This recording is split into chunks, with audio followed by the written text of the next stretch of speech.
buenas tardes, noches o días, según desde donde nos escuche y a la hora que nos escuche, en nuestro programa de Voces de Mapas. Este programa tiene la intención de establecer redes, de comunicar, de encontrar aliados en un programa que pretende hacer una integración de la migración, el medio ambiente y la paz en una empresa social que permita esta correcta integración.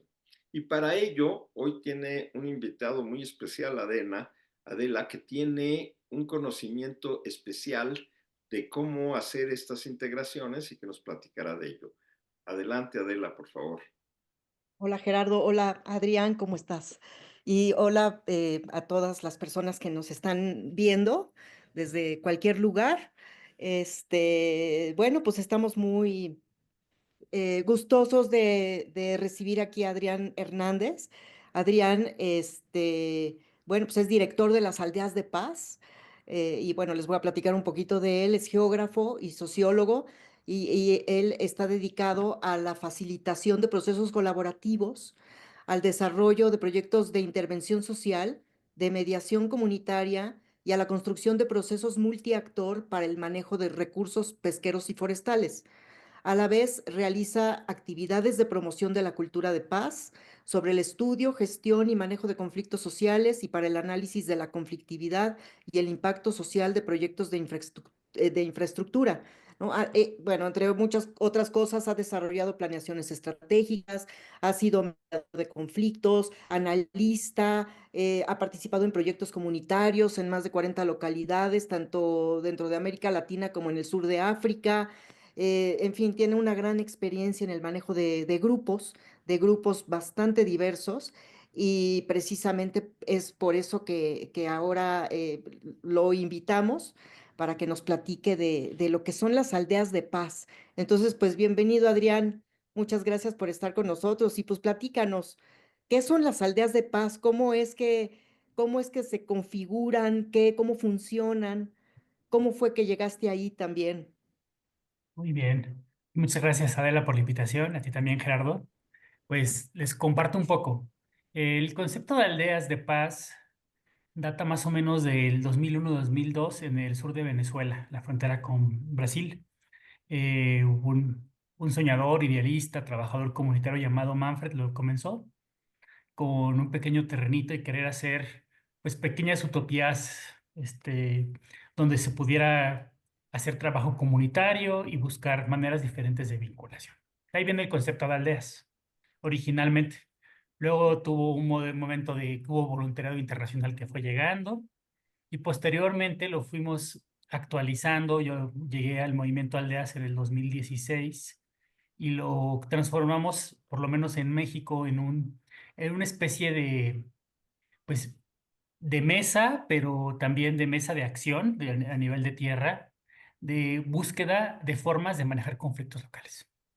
Nos dimos cuenta que había una gran necesidad de construir paz, pero la paz es una palabra muy abstracta, se masca con diferentes dientes, cada quien tiene una manera diferente de entenderlo. Entonces dijimos, bueno, ¿cómo se va a concretar esto? Y lo que sí decidimos fue generar, pues, una especie de, no le voy a llamar consultoría, pero sí es algo que trabaja por casos. De repente fue grupos que conocemos, personas que tienen un problema, principalmente vinculado con la relación sociedad-medio ambiente. La mayor parte de los temas que nos tocan es sobre manejo de recursos, ya sea agua, recursos forestales, recursos pesqueros. Hay este problema, esta tensión social y es cómo la manejamos. Entonces, se buscan, se trabaja con los actores que están en el conflicto, se ayuda a pensar estrategias, a generar un proceso participativo, porque solo una persona o dos que tienen el problema no lo pueden resolver o transformar, como se quiera decir. Y a partir de ahí se busca una propuesta específica. Ahora sí que cada paz de acuerdo a su contexto y a lo que se necesite. A veces, a mí me gusta mucho el concepto de aldeas, a veces me dicen que es un poquito hippie, un poquito soñador, pero podría ser simplemente un caso.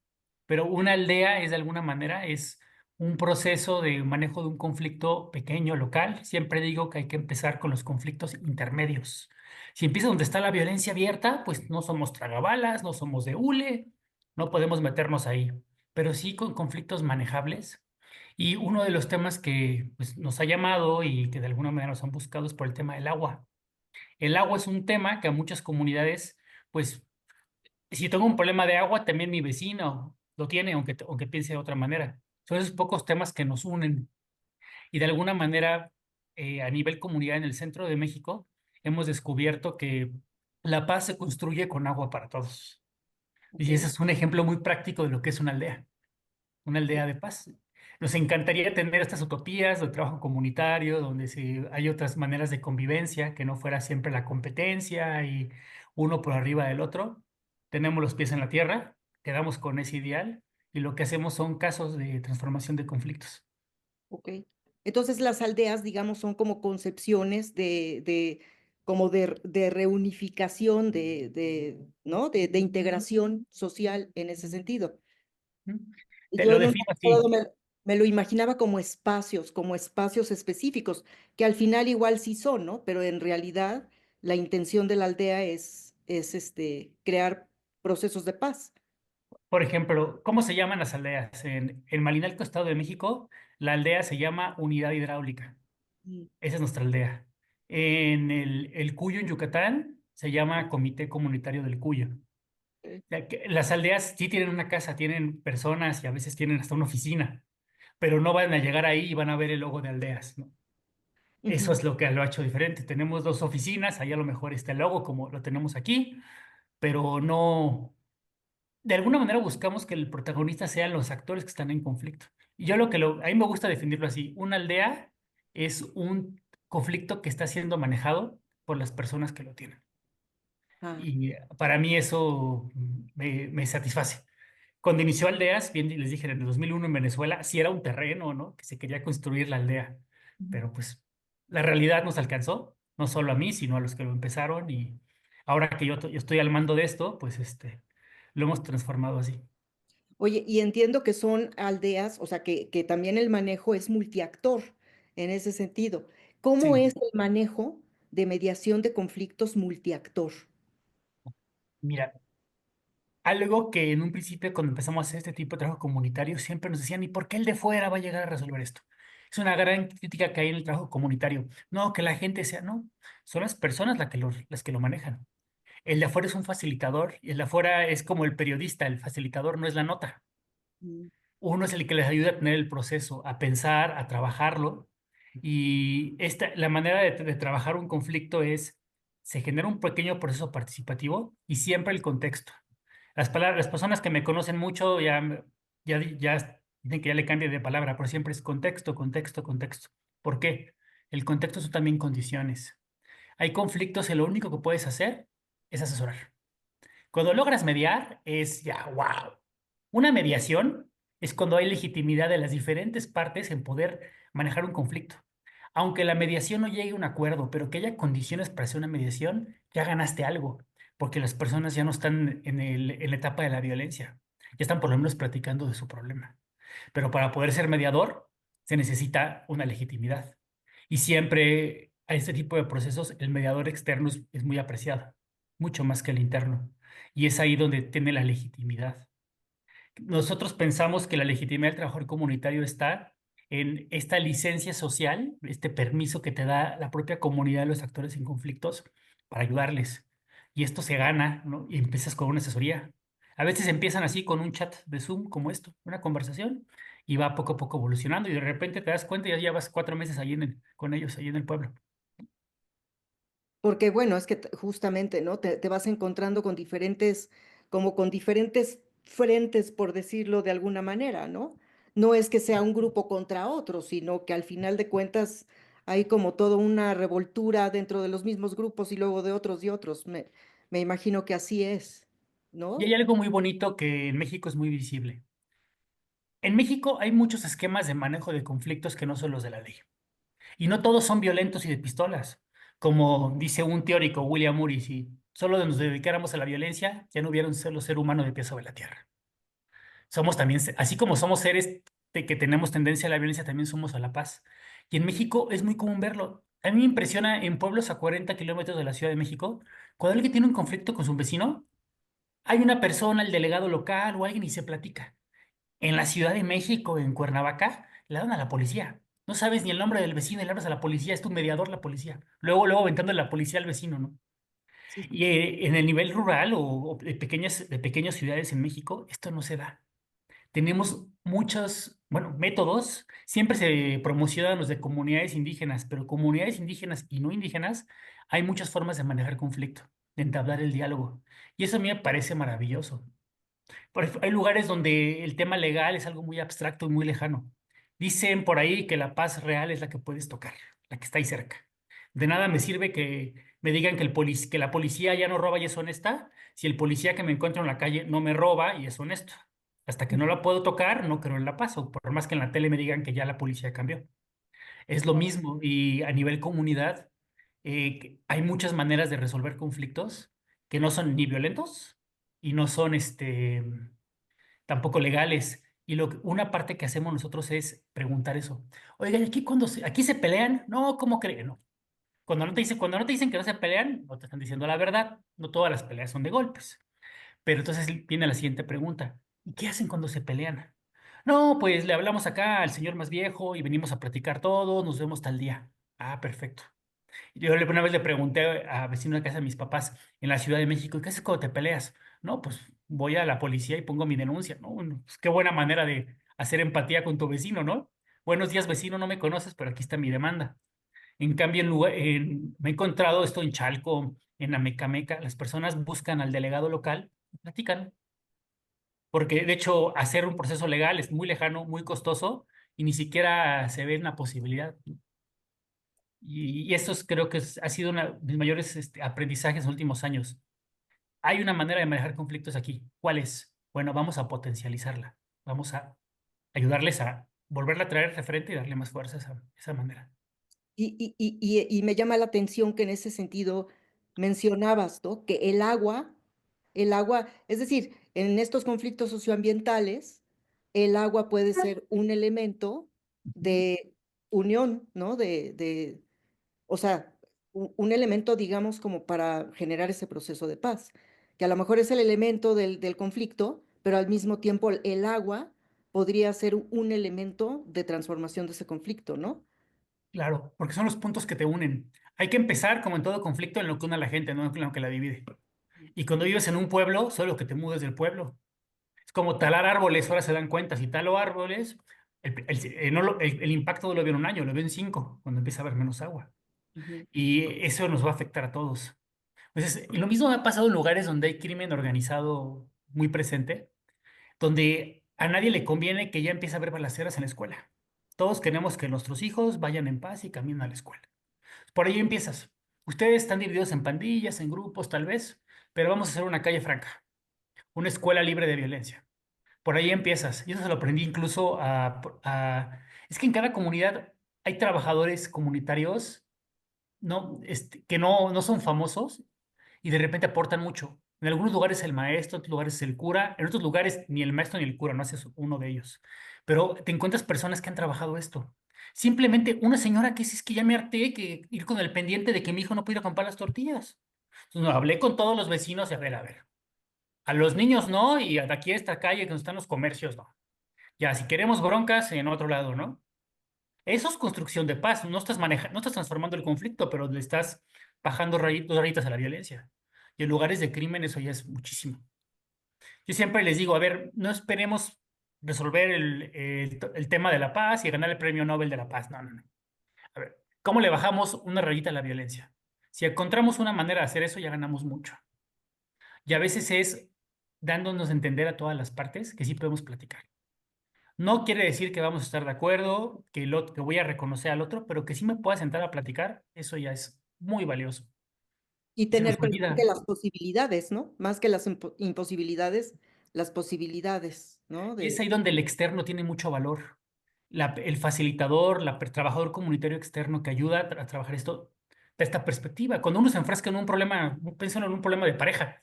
Uno se enfrasca con su pareja y la visión es de túnel, ahí estamos. Entonces, cuando llega una mirada externa, siempre ayuda. Y eso ha sido creo que nuestro mayor aporte. Y dices que la mayoría de los conflictos que manejan ustedes son socioambientales, ¿verdad? Sí, Sí. sí, digamos que no nos metemos en temas laborales, por ejemplo, Ajá. pero en general hay un componente socioambiental, manejo de residuos, basura, manejo de agua. Yo les digo, empiecen a limpiar pequeños cauces de río, no piensen en el Lerma, empiecen con ríos pequeños. Y eso son veces entre vecinos. Ajá. Mejorar un espacio público, mejorar o poner un arbolito y una banquita es un conflicto. Y es fácil bueno, no se voy a decir fácil, no hay que subestimarlos, pero es posible entre vecinos hacerlo sin necesidad de las autoridades. Y Ujú. una vez que se dan cuenta que sí se puede hacer de otra manera, escalas. Ok. A mí me pasa que luego me dicen cuando ya están volando las balas, oye, ven a mediar. Pues yo me río. Pues, ¿y cómo quieres? No soy de hule, trago balas, soy Superman. ¿Cómo quieres que le haga? No, no funciona así. ¿No? Y además también hay muchas maneras de transformar conflictos. Y nosotros estamos aquí por la transformación positiva y pacífica, ¿no? Pero si a alguien le gusta el tehuacanazo o la pistola, pues hay mejores profesores que yo, ¿no? Búsquense otros ahí, ¿no? Pero Claro, claro, también las personas se cansan de la violencia. claro, claro. Nos llaman mucho ingenuos, Adela. Todos los que trabajamos este tipo, a nivel de territorio, te dicen mucho, y, ay, ¿cómo crees que hablando se va a entender la gente? Te lo dicen hasta de broma. Así te lo dicen de plano. Sí, sí, hay mucho, te dicen ingenuo, ¿no? Bueno, yo les digo, bueno, continúen, dense, sigan ustedes con la violencia y cuando quede uno vivo, pues ya ese que quede vivo, pues a ver qué va a hacer, ¿verdad? Pero lo interesante es que igual buscan justamente a las personas de las comunidades, ¿no? Es decir, no se van ustedes con las autoridades primero, sino que realmente No, colocan al centro de la reflexión, ¿no? Y de la plática, del intercambio a las mismas personas en conflicto. Que eso es algo muy bonito de la construcción de paz, ujú, ¿no? Porque además les devuelven su derecho a decidir en ese sentido. claro. Y generalmente cuando entramos nos busca una de las partes, pero les decimos, aquí hay que trabajar el contexto y nos presentamos con todas las partes. Claro. Dice, no, seguramente te mandó tal, estás vendido con tal. Dame el beneficio de la duda, finalmente. Si ves que estoy vendido, a mí no me conviene, finalmente, la peor fama de un árbitro, de un mediador, es decir, que está vendido, ¿verdad? Ajá. Entonces, la propia realidad te vas a dar cuenta si estoy de un lado o no estoy del otro lado. Y al final del camino, la autoridad se suma, a su manera, pero se suma. ¿Y no causa conflictos a veces? Sí, siempre. Todos estos procesos de paz van a estar puestos a prueba. Y también hay algo muy interesante, que muchos actores que manejan los conflictos tienen una vocación social y política en el sentido de organización. Entonces están un tiempo y no tardan en que se van de regidores que quieren ser comisariados. ¿Por qué? Porque tienen un interés, tienen una curiosidad, un deseo de hacer algo. Entonces es muy fácil que personas que están en los temas después brinquen. Entonces todo eso es parte de las cosas. Uno controla todo menos a las personas. Entonces, Mm. con ese principio, pues hacemos lo que podemos, pero sí somos muy transparentes. Pero ya bajo el principio de la construcción de paz, cuando las mismas personas trabajan ahí, ya cuando brincan, pues ya también brincan con otra perspectiva, ¿no? También con otra actitud y con Sí, otras intenciones, digamos, ¿no? mira, lo que yo he conseguido con eso, con algunos, es que se den cuenta que hay que consultar. Pueden ser autoridad y decir lo que hay que hacer, pero ganan más, avanzan un poquito más lento, pero ganan más a la larga si consultan y deciden juntos, que es algo que en la cultura política mexicana no es lo más común. Aunque Ah, esté la ley, pero no hay una tendencia a la consulta. ajá. Y los contextos varían mucho. O sea, es decir, me imagino que los contextos son muy diferentes dependiendo del tipo de conflicto. Sobre todo a niveles socioambientales, los Y, contextos pueden cambiar impresionantemente, ¿no? por Eh, ejemplo, en Yucatán es una delicia trabajar porque puedes experimentar, puedes hacer reuniones sociales, políticas. Yo sé que la persona que es el líder social en Yucatán no está en riesgo de que lo asesinen. ok, En Guerrero, en Morelos, si tiene hay que manejar bajo perfil. Si salen al reflector, va al crimen y les puede hacer algo, ¿no? ok, entonces Si hay sí, un, hay un cambio radical, depende de la zona. Hay muchas realidades en términos de violencia y paz en México y de repente hay comunidades aisladas en lugares de mucha violencia que aún así son islas de paz y ok. te las vas encontrando y hay personas que son constructoras de paz por naturaleza y no le llaman así. Yo no utilizo mucho la palabra paz a nivel comunidad porque me doy cuenta que no se entiende o a veces se malinterpreta. ¿Cómo y qué palabra utilizas? Pues estamos ayudando a los que están limpiando el río, estamos Ah, viendo lo del tema del ejido, estamos platicando con los vecinos, pero la intención es esa. De hecho, cuando hacemos la escuela de verano de manejo y transformación de conflictos sociales y comunitarios, empezamos, ¿no? Y de repente hay personas que ha sido muy bonito, que son parte de los procesos y luego se suman. Son unas sí sesiones virtuales. Y de repente le empiezan a poner teoría a lo que han visto, ¿no? Y es ujú. muy bonito, ¿no? Porque pues sí, sí puede ser, puedo pensar otra variante. Pero pues sí, el tema de paz, a mí no me gusta. Tiene un desprestigio también la paz, lamentablemente. Y la palabra paz también viene o con pacificación, o como me dijo una vez unos pandilleros en Guanajuato, a ti te mandó el gobierno aquí para decirnos que no nos peleemos, que andemos en Sí, paz. esa es la pacificación. Y eso se ve en muchos lados, ¿no?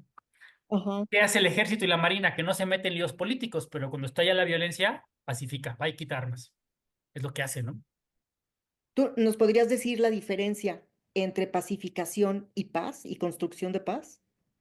Pues O como que para mí la diferencia fundamental está en que la pacificación es disminuir la violencia, pero si tomar en cuenta la mejoría de las relaciones de los grupos que están generando la violencia. Y la construcción o transformación positiva del conflicto viene en manejar también las relaciones. Quiere decir que va a disminuir la violencia, pero a la vez estás trabajando en que mejoren las relaciones que están generando esa violencia. Ahí está el tema que se enfoca en el proceso se enfoca en las personas. Y mm, ahí hay una diferencia fundamental para mí entre la pacificación a nivel local. y se busca un ganar-ganar finalmente, ¿no? Un ganar-ganar. Construcción de paz. Por ejemplo, también la palabra paz, hay personas que te la dicen en temas de los acuerdos de paz, por ejemplo, en Colombia, que es reciente. Pues sí, pero ves videos, una vez me dijo un señor en una comunidad, me dijo, pero vi un video y que la paz, pues sí, la paz la declaró el presidente y el líder de la guerrilla, ¿no? Pero les dije hace rato, la paz real es la que puedes tocar. Dicen, qué bueno que me digan que hay un acuerdo de paz, pero aquí en mi pueblo, en la mitad de la selva, la gente se sigue baleando. Así que digan que hay paz, pues ¿qué será paz? Y también por eso luego las personas desconfían. Hay algo muy peligroso de jugar tanto con el tema de paz porque se incumplen las expectativas y las personas entran en apatía. Dices, no, ¿para qué? ¿Para qué participo? ¿No? Entonces, los temas de participación social son, ay, ¿para qué? Es más, les digo, van a notar que sí, lo conocen los foros de consulta para los planes de desarrollo municipal o estatal. Sí, me toman mi opinión, como en esta caricatura de la máquina de escribir invisible, qué bonito, aparezco ahí en un reporte y al final hace lo que quiere el gobernante, ¿no? Ujú, ¿Para qué pierdo mi tiempo? Entonces, cuando uno hace un proceso de consulta y de participación, las personas tienen bajas expectativas y luego es ujú. difícil que participen. Ok. Entonces, desde ahí, ¿no? O sea, desde ahí viene la construcción, ¿no? De ahí, Ni siquiera es convencer, sino más bien es como inspirar a que las inspirar. personas puedan participar en ese sentido y realmente vean resultados, ¿no? Y las malas prácticas siempre van a estar poniendo a prueba. Es que ya logramos el tema de la basura en esta esquina, que no sé qué, perfecto, sí, pero luego alguien va a llegar ahí queriéndose pasarse de listo y va a querer, y no porque un día no funcione el acuerdo, quiere decir que es un mal acuerdo. Pueden Ujú, regresar a la violencia, ese camino siempre va a estar, ¿no? No, no es conmigo, pero pues ustedes lo saben hacer mejor que yo, ¿no? Yo no les voy a decir nada de eso. Pero ya vieron que hay otros beneficios. Y ujú. también la parte muy importante de la transformación positiva del conflicto es, mira, no voy a estar de acuerdo contigo, ni me voy a ser tu amigo, ni voy a ir a tu cumpleaños, pero vivimos en el mismo lugar, nos conviene llevarnos bien, llevarla en paz, por así. Y a veces con esa se avanza. Ajá, ok. Es que hay comunidades pequeñas que están divididas, que te enteras ya que estás ahí por temas de hace 60 años. Hubo un asesinato, quién sabe qué, y el pueblo está dividido en dos. Hay un lugar en el Estado de México que se llama El Platanar, que están divididos entre la parte alta y baja. El pueblo yo creo que tiene 600 habitantes. Hicieron incluso su propia iglesia los de arriba porque no querían ir a la de abajo. Y el tema de original tiene como 70 años y las familias siguen divididas. Y Porque si se les va como preguntas bien a heredando los la jóvenes, problemática, ¿no? Es como una tradición irse heredando el conflicto. el conflicto. Pero cuando hay violencia directa, por ejemplo, asesinatos o muerte, no hay condiciones para hacer algo así. tienen que pasar 1 o 2 generaciones para que empiecen a perdonarse un poco, por lo menos, si no perdonarse, pero por lo menos bajar un poco la violencia y platicar. No le puedes decir a alguien que le asesinaron a su hijo o a su hermano que perdone al asesino, ¿verdad? Entonces, ahí hay muy poco que puedes hacer más que buscar formas de bajar la violencia. Ahí me duele mucho, ya cuando empiezo a ver un caso donde la comunidad tiene violencia reciente de ese nivel, es muy difícil. Por eso también dicen ingenuos, ¿no? Pero siempre te buscan cuando ya estalló la bomba. Cuando No, ya, no, y yo lo que busco es que le echemos toda la energía a los casos donde no ha estallado la bomba, donde pues, hay mucha prevención y se puede aportar más. claro. Y ese tipo de...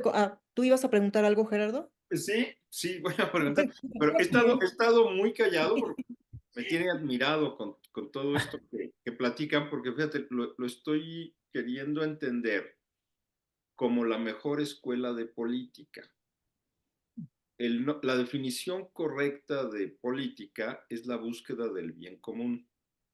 Desgraciadamente todavía no me encuentro a un político por ahí. El tema es que si yo realmente me voy a solucionar eso que a todos les conviene, eso que les da esa posibilidad de comunión, eso es lo que es una auténtica política. Y ahorita que mencionabas, hay unos personajes que después de haber intervenido en estas mediaciones, se lanzan a algún puesto político. Y entonces, pues sí, pero qué bueno, ese ya está bien entrenado, ese ya sabe realmente que va a buscar que la comunidad viva mejor. Y a donde quería llegar es un poquito a esta idea que brinca cuando pensamos en gestar mapas, Adela, que decíamos, vamos a hacer que el migrante, esta persona que la comunidad lo identifica como diferente, venga a darle solución a un bien común. Es alguien que va a venir a prestarte un servicio en que tu equilibrio ecológico esté mejor, en que tengas reforestación, en que tengas mejores métodos de recolección de basuras, en que tengas la reutilización de materiales para que puedas cuidar más tu medio ambiente, que tengas una posible reforestación, que tengas, y no nada más reforestación, como nos han enseñado otros de nuestros amigos de las redes, sino efectivamente una conservación de los espacios. Y entonces están presentando esa solución. Entonces, me encanta el estar escuchando eso, por eso estaba tan callado, porque digo, es que es para donde va el proyecto, hacer que ese motivo de problema que tiene la comunidad vengan estos personajes a darle solución.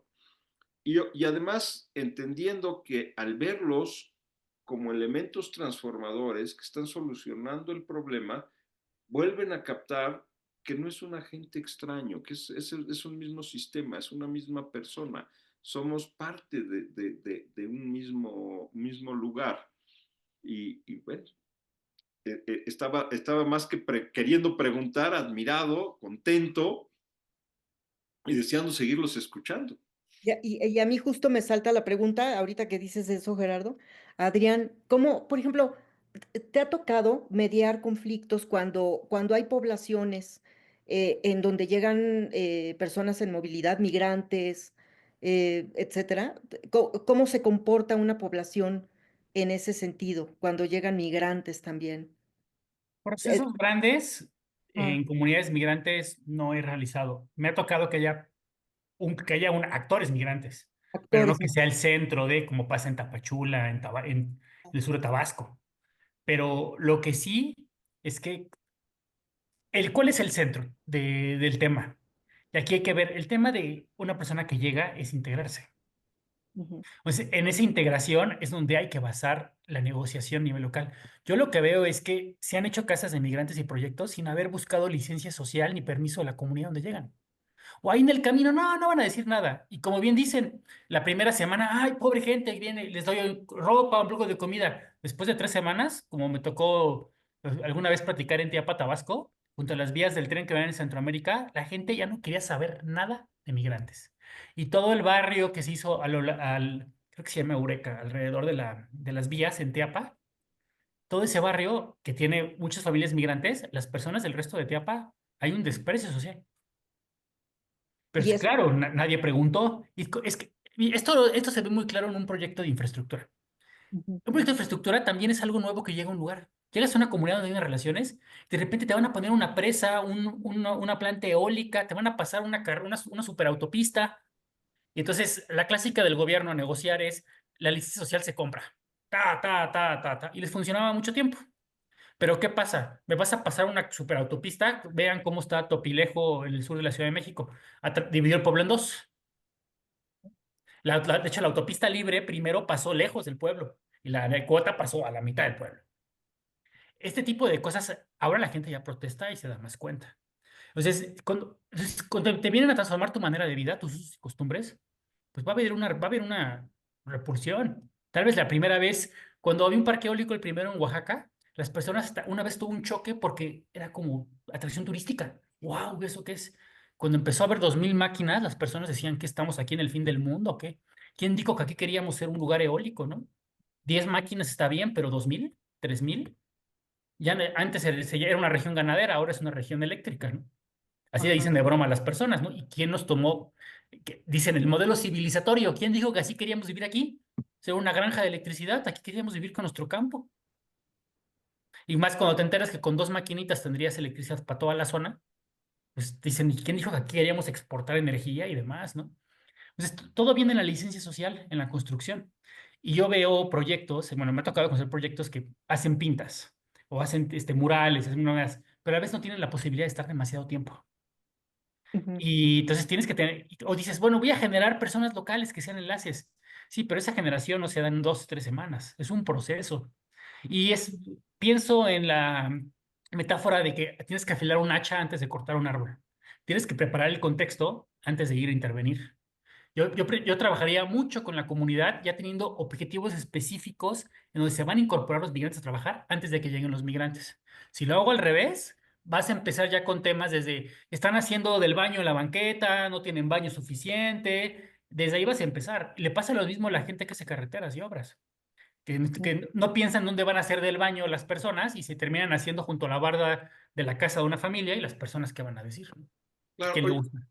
pero ¿sabes qué, Gabriel? Efectivamente, las caravanas migrantes pues llegan sin permiso, ¿no? Llegan Es- y se asientan en los distintos lugares y generalmente lo que hay es que en cuanto las personas se enteran de que en algún lugar se va a hacer algún servicio para migrantes, ya son el enemigo a vencer. Pero ni siquiera por lo que ahí pudiese llegar a suceder, sino por lo que ya sucedió por toda esa transformación, por todo ese trastorno que están ocasionando a su paz.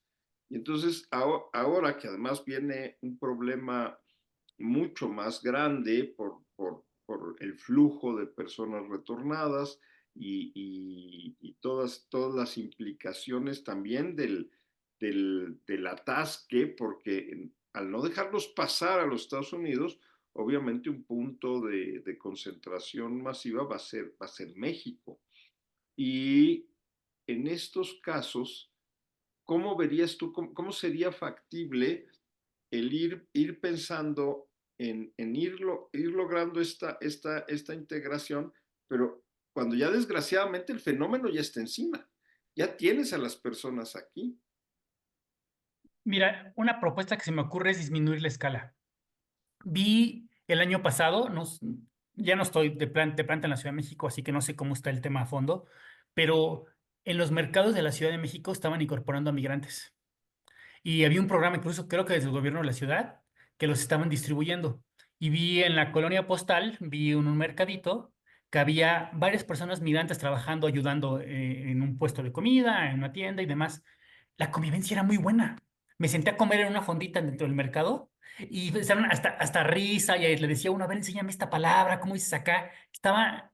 Pero eran yo creo que 5 o 6 en todo el mercado. El tema está cuando de repente haces el mercado al lado y pones a 100 migrantes y de este lado tienes a 50 comerciantes locales.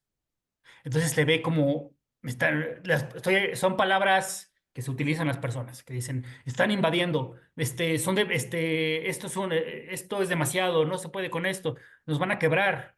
Entonces vienen todos estos contextos negativos. Yo disminuiría la escala. Lo que yo siempre recomiendo, tanto en proyectos sociales como en infraestructura, es disminuya, adapten la escala a lo posible en términos sociales, no a lo posible en términos físicos.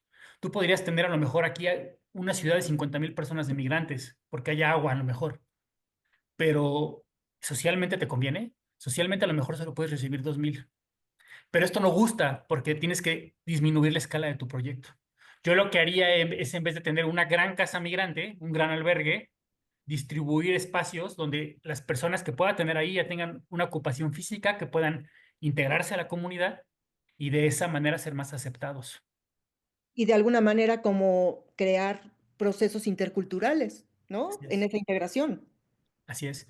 ¿Y sabes dónde se ve esto en México con otro tipo de migrantes? En la Ribera Maya. Estas comunidades donde estaba el puerto pesquero.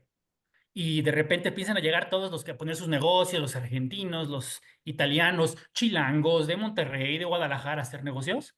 Otros trabajamos un caso específico en el Cuyo, Yucatán, y esto es lo que pasó. Cuando empiezan a hacer demasiados y empiezan a comprar terrenos y demás, porque aparte son migrantes con capacidad económica, que no van a buscar trabajo, se viene todo el rechazo y la protesta.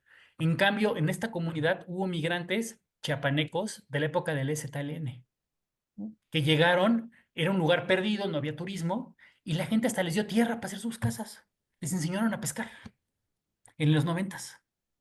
Pero eran migrantes que venían buscando trabajo, que no tenían dinero. Pero llega de repente la invasión de las personas con recursos. Dicen, no, yo tenía un cuartito para rentar, este ya hizo un hotel de lujo. Pues, quién se va a quedar con el turismo? El del hotel, no yo. Y ahí hay un gran aprendizaje en México. Y pues, el caso más triste es Playa del Carmen, de Puerto Pesquero, a ver lo que soy, ¿no? Pero hay varios puntos en la Ribera Maya donde se puede estudiar esto y sigue creciendo, ¿no? Porque ya cuando se hace muy cara una playa, los inversionistas se van al siguiente puerto y así le están haciendo. Ya están entrando a Yucatán porque ya se acabó la costa norte de Quintana Roo, ¿no? Ujú. Y hay historias de integración exitosas en México también. Una amiga documentalista está trabajando con migrantes desplazados del crimen en Chihuahua. Ok. Y ella le tocó todo un caso que hasta el gobierno estatal pues empezó a perseguir judicialmente a los migrantes, les alorrarámuri y les empezaron a fabricar delitos y tuvieron que vivir en una colonia, en un terreno que les dejaron a las afueras de Ciudad Chihuahua porque su comunidad no podían regresar, los mataban. Y tuvieron que llegar ahí, pero tuvo que ser a las afueras porque en el centro no había posibilidad de adaptación. Y yo siempre me hago esta pregunta, ¿por qué es que el migrante los ves en el viaducto en la Ciudad de México pidiendo dinero, pero hoy no habitan, se van hacia las periferias? Porque me imagino que una casa de acampar de migrantes en Polanco, al día siguiente la policía la levanta, ¿verdad? Pero si Ujú. estás en las afueras, eres menos visible y puedes sobrevivir más tiempo. Claro. Sin embargo, ¿dónde es mejor pedir dinero en Polanco que en Tultitlán? Ok. No, y ahorita pues la problemática se viene más fuerte, ¿no? Porque cada vez van llegando más personas, Ujú. ¿no? Con necesidad de refugio y pues cada vez tienen menos lugares donde habitar. O sea, en ese sentido, ¿cómo se le hace? ¿O qué propuestas puede haber en ese sentido para poder integrar a las personas migrantes, también a las personas, a los deportados, a las personas que son mexicanas, que regresan y todo, que bueno, igual regresan algunas regresarán a sus tierras, pero pues muchas se fueron de sus tierras precisamente por las problemáticas, ¿no?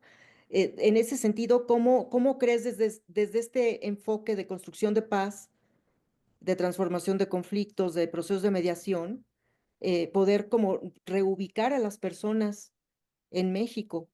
¿Qué posibilidades crees que puede haber? Mira, yo me regresaría al contexto. Y en todas las comunidades nos vamos a encontrar migrantes en el pasado que se han asentado. Hay que ver qué han hecho. Yo no escucho personas que se quejan de la migración libanesa en México, por ejemplo, a principios de siglo. Más bien, hasta tenían la frase que el que no tenga un amigo libanés, que se busque uno. Hay migraciones que han sido bien aceptadas. Pienso ahora en ejemplos. A mí siempre me gusta comparar con otras situaciones, porque ayuda a pensar. Y Claro. pienso lo que está pasando con norteamericanos que trabajan a remoto en el centro de la Ciudad de México. Hay gente que ya estaba poniendo pintas de fuera extranjeros, están subiendo la renta, la gentrificación. Es un tipo de inmigración que está provocando una resistencia social y no es el migrante que uno se imagina de una caravana. Pero, o sea, pensando en eso, comparativamente, ¿qué es lo que ha funcionado en la integración? Entonces, más bien es ver en qué se aporta, en qué hay faltas. De hecho, los sistemas migratorios internacionales casi siempre tienen eso en su lógica, de que buscan un permiso de trabajo, te lo dan cuando demuestres que no hay personas que pueden hacer ese trabajo en el país. Estados Unidos hasta la fecha tiene eso, de hecho. Para pedir residencias te pide que en el periódico publiques la vacante y si en 3 meses no llega nadie, te dan derecho a pedir un extranjero. O sea, Ujú. pensando en esos sistemas, lo consideraron, lo que pasa es que se rebasó la escala. Estamos hablando que antes de la Segunda Guerra Mundial uno viajaba sin pasaportes. Fue creciendo la población, fue creciendo la escala y entonces empezaron a querer tener controles migratorios, ¿no? Pero, o sea, fríamente, vamos a cumplir 100 años de los controles migratorios. Antes no existían porque la población de la Tierra disminuía. Al incrementarse la escala, tenemos que buscar una manera de diversificar. Claro, Y entonces no todos al mismo lugar. La frontera sur, yo me acuerdo ahí en Teapa, decían, pues llévense unos a Chihuahua o llévenselos a San Luis Potosí, ¿por qué todos los tenemos aquí? Pero evidentemente el migrante también quiere tener un pie en Guatemala y uno en México, por si acaso no sabe. También los migrantes van poco a poco, llegan a un lugar desconocido. Estaba viendo una entrevista el otro día de migrantes venezolanos de Estados Unidos que decían, nosotros fuimos migrantes 2 veces. Primero fuimos a Chile y teníamos papeles de trabajo legal y todo. Pero en un parque le dijeron a mi hijo, escuché que le dijeron que mi hijo estaba jugando con otro niño y el papá le dijo, no te juntes con esos venezolanos y es una palabra discriminatoria contra ellos. Dijo, yo no quiero que mi hijo crezca aquí. Consiguió la manera de irse legal a Estados Unidos. Y dice, ya estoy volviéndome a sentar, pero ahora escucho a Trump y él tampoco me quiere aquí. ¿Qué hago? ¿No? Entonces, más también es de los dos lados. El migrante también quiere poder ser acogido. Y hay claro, casos que han promocionado, no los conozco, en Tláhuac, de migrantes haitianos que ya tienen familia, que ya están integrados a la comunidad. Y de claro, hecho, a la ciudad, a México no le haría mal un poquito más de multiculturalidad en algunos sentidos, de apertura. Porque en el claro, fondo seguimos, aunque tengamos más de 60 pueblos indígenas, socialmente seguimos siendo bastante uniculturales en las referencias y en los demás. No nos quedaría mal tener otras maneras de pensar. claro, sí. ¿Qué es la comunidad de Chiconcuac en ¿Morelos o Estado de México? Estado de México? Ah, ujú, Es un fenómeno muy curioso porque era una comunidad de entrada, ¿no? Y al ser comunidad, en teoría no era enajenable. Y por muchos años ahí era el comercio más grande de prendas informales, ujú. de todo tipo de ropa, ¿no? Pero Sí, si tú vas actualmente a Chiconcuac, es una población coreana, sí, hay mucha migración. impresionante, ¿no? O sea, todo lo que había, y estos llegaron y se asentaron, y no fue motivo de violencia, pero sin embargo ya es un cambio de población. ¿Qué pasó ahí? No, o no sabes. No, bueno, estoy viviendo cerca de ahí y tengo un amigo Yotam, que si nos ve, le saludo, que vive en el mero centro de Chiconcuac. Lo que pasa es que también ahí hubo una promoción directa, una promoción desde el Estado para la industria textil. Bueno, Chincocuac ha llegado al otro extremo. Ha habido casos documentados ¿cómo se llama? De esclavitud moderna en Chincocuac en los últimos años, de personas migrantes que llegan y los tienen en fábricas sin poder salir trabajando ropa. Se llegó al otro límite. De la región oriente del Estado de México, Chincocuac es el único municipio que terminó totalmente con su territorio de conservación. Todo es totalmente urbano. Esto también es uno de los hitos tristes, pero llegó a ese punto de industrialización y ¿quién trajo el capital? Entonces yo lo veo por ahí, también había este fomento. Pienso, hay un lugar en Baja California, Santa Rosalía, que fue hasta un proyecto del Porfiriato donde llegaron franceses y el gobierno nos dio una licencia para colonizar y empezaron a traer personas de muchas partes para llegar ahí, ¿no? Y estabas ahí a la ley francesa porque tenían administración del territorio mexicano, ¿no? Sea, ha habido el tema industrial, siempre dice, ¿no? Que el migrante con dinero es diferente al migrante sin dinero, ¿no? ¿Qué hace hoy Estados Unidos? Puedes ser residente con 5 millones de dólares. Si eres pobre sin dinero, no te quiero, pero si tienes 5 millones de dólares, camino rápido a la nacionalidad. No, y también tiene mucho que ver también el género, la edad, el contexto, como dices, ¿no? Estaba yo también leyendo el otro día, ¿no? Que por ejemplo, los niños de los niños y las niñas, bueno, pues las niñas siempre son las que tienen las mayores desventajas, pero los niños, hay muchos migrantes que como van indocumentados, ¿no? Como que nacen los bebés, ¿no? Y entonces, pues también hay una falta de identidad, porque no, ni siquiera son registrados legalmente en los países, porque nacieron en pleno tránsito, ¿no? De un lugar a otro, y Sí. entonces eso también causa conflicto eh, intergeneracional, etcétera, ¿no? O sea, es como, es decir, también se topan con una serie de violencias tremendas. En otro proyecto paralelo al DEAS, en el 2019, yo hice un estudio sobre migración, de hecho, en el municipio de Marinalco, en el Estado de México. Ahí está publicado en línea. Y ahí había casos de varios niños que los trajeron, pero sin papeles, no tenían ni papeles mexicanos ni estadounidenses. Y era un proceso sencillo para conseguir los papeles de la escuela. Hablabas por teléfono, conseguías en internet el teléfono de la escuela, con un poquito de inglés, hablabas y te los mandaban por PDF, por correo electrónico. Así. Eran procesos sencillos de integración, pero por el otro lado hubo un caso que entrevistamos donde un niño llegó de 12 años y no le gustaban los frijoles ni la tortilla. Y le hacían un bullying en la escuela porque pues venía de Estados Unidos y no comía eso, y no le gustaba la tortilla. Y fríamente me lo hizo pensar, es que la tortilla no sabe a nada, es una adaptación cultural que nos encanta la tortilla a los mexicanos, pero fríamente no es, pues no tiene un sabor así rimbombante, así muy excéntrico. Es una masa, pero que nosotros desde niños la comemos y nos acostumbramos. Y hay personas que no la han comido y no les gusta. Principalmente la tortilla grande a mano, que para mí es deliciosa, pero para alguien que no creció, no lo ve así. Y esa parte es durísima. Y por otro lado, nos tocó casos también de familias que ya venían deportadas y ya venían de una ciudad donde crecieron en un pueblo. Se iban mejor a vivir a Toluca. Yo soy gente de ciudad, ¿yo qué voy a hacer en el pueblo? Y otros casos de personas que venían ya con un modus operandi de pandillero. Ok, Y hubo un caso documentado también de que generaron pandillas incluso, que ok. llegaron generaciones de violencias. De hecho, me decía el Marinalco, y si viene otra ola de deportados y llegan otros más que estaban en las pandillas, ¿qué vamos a hacer? Fueron 8 años para ese municipio para controlar todo el fenómeno. Y fue socialmente, el gobierno no hizo nada, se controló a nivel comunidad.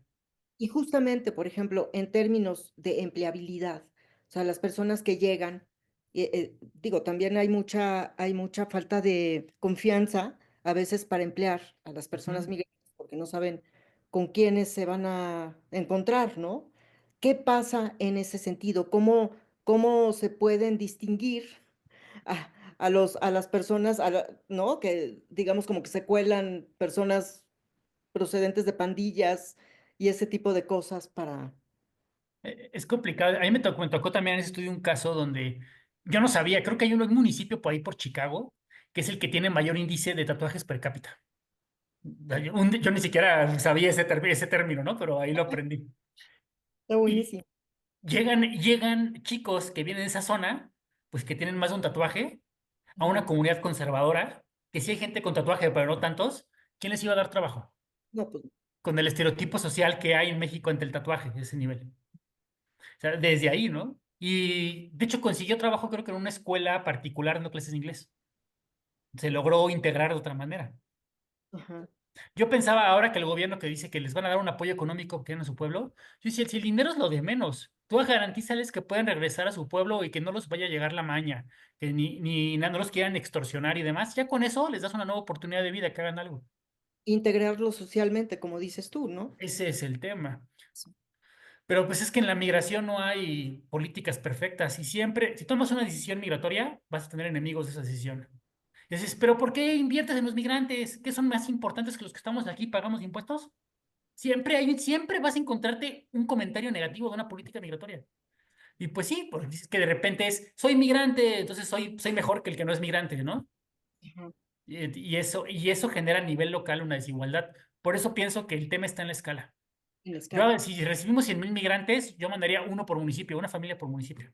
No Ah, tendría pero el problema es que todo es como los médicos, todos quieren estar en la capital, Todos quieren estar en cierto lugar y no es fácil. Y en otros lugares no puedes porque el crimen no te deja. Sí, también. Perdón si nos escuchan, pero es la verdad. Sí, pues sí, Lo quieren maquillar a veces, pero es la verdad. pero es la verdad. Ujú. No, Realmente. es una triste realidad, pero también es algo donde tenemos que ser más creativos y ir pensando la forma de darle la vuelta. Y ahorita me abres mucho que soñar, me vas a mandar a meditar mucho con una muy buena energía sobre cosas importantes que tenemos que hacer desde ese mensaje de integración en resolver el punto de conflicto, en darle a cada quien la parte que necesita, lo que realmente le podría gratificar. A veces es muy difícil, y te lo digo, por ejemplo, tengo comunidades de formación de adultos mayores y donde en esos adultos mayores está el migrante integrado y puede ser muy linda persona, pero por el simple hecho de que es el extranjero, les ponen ciertas limitantes, ciertas distancias, ciertas actitudes, tienen que luchar mucho más para ser aceptados. Y entonces, ahorita me abres muchas ideas y experimentos que voy a ir probando en esos grupos para realmente ir buscando puntos conciliatorios. Justamente, o sea, desde el punto de vista de construcción de paz, también es como ver, pues que es imposible evitar la migración en México, ¿no? Ahorita con todo lo que está pasando con Estados Unidos, además con toda, digamos, como la promesa de que para el 2050, por todo el asunto del cambio climático, podríamos tener 8 millones de personas migrantes de otros países, ¿no? Entonces, al final de cuentas es imposible evitar eso. Entonces, desde la construcción de paz es más bien pensar en las posibilidades. O sea, y en esas posibilidades es justamente cambiar el discurso también social, ¿no? Y como tú dices, Adrián, el punto es la escala, la integración, la interculturalidad, y también como ampliar un poco nuestro esquema de pensamiento, ¿no? Romper también los paradigmas.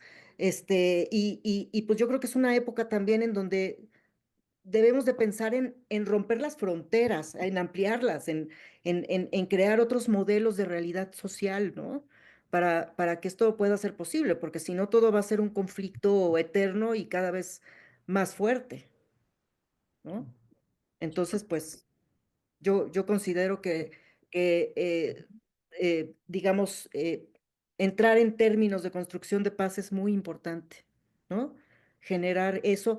Y por eso te preguntaba yo al principio, ¿no? La diferencia entre pacificación y construcción de paz, porque creo que sí falta toda una cultura de lo que implica construir paz, ¿no? Porque vivimos en un país en donde sí se da por hecho que la pacificación es la paz y eso no es, ¿no? Eso no es, por supuesto.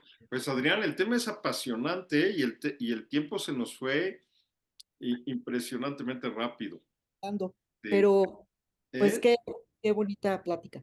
Muy bonita, muy interesante, con la intención de seguirte invitando a hablar más del tema y sobre todo a ir escarbando y ir viendo posibilidades y ir haciendo vínculos, pero sobre todo, como este programa lo pretende, es ir tejiendo esos buenos mensajes, ¿no? Ujú. Y sin duda, es un mensaje muy alentador, el buscar mejores alternativas de hacer la paz sin violencia, ¿no? Claro. De que realmente estemos avanzando, haciendo un auténtico desarrollo humano. Y ese camino pues todavía es difícil, todavía es arduo, pero lo estás haciendo y eso es muy alentador. Muchas gracias por tu trabajo, muchas gracias por eso que has ido caminando y seguro iremos viendo más y más opciones. Te agradezco mucho a tanto a Adela y a ti el haber compartido esta hora con ustedes. Y bueno, te dejo para que nos despidas, Adela. Te Muchas la gracias, recomiendo. Gerardo. Muchísimas gracias, Adrián, por haber estado aquí con nosotros. y pues por habernos dado tanta luz en este camino de procesos de transformación positiva, ¿no? Y bueno, pues yo invito a la audiencia a que pues comparta este video, porque yo creo que es muy, muy importante poder entender las dinámicas de construcción de paz que casi siempre están detrás de todos los conflictos y no se ven, no se ven. Y creo que es muy importante ir como entendiendo estas dinámicas, porque estas dinámicas pueden invitar a la participación social desde otro lugar, ¿no? Desde un lugar de mayor conciencia y también de mayor integración y de mayor empatía entre nosotros, ¿no? Entonces, pues muchas gracias y pues hasta la próxima. Un gran abrazo, Adrián. Igual, hasta la próxima. Gracias.